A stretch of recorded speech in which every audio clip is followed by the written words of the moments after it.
Ato ng Pilipinas sa Mrs. Universe, pasok sa top 3. Nagpapatog, Gretchen Polito. Inuunahang second runner-up sa Mrs. Universe 2009 pageant sa Latvia si Camila Kim Galvez, dating reporter ng ABS-CBN, ang tanging asyano na nakapasok sa top 3, kasunod din ng Mrs. Universe mula Lithuania at first runner-up na si Mrs. Belgium. Nanalo rin si Mrs. Philippines ng Best in Evening Gown at Darling of the Press Award. Pinahanga ni Galvez sa mga taga-Latvia nang kantahin niya ang isang Latvian song. Paglapag pa lang sa airport dito sa Pilipinas, agaw eksena na ang American artist na si Lady Gaga, suot ang kanyang signature sexy outfit. Kakagaling lang ni Lady Gaga sa matagumpay niyang concert sa South Korea.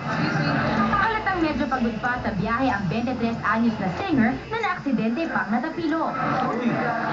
Pero all out pa rin siya sa pagbati sa kanyang Pinoy fans.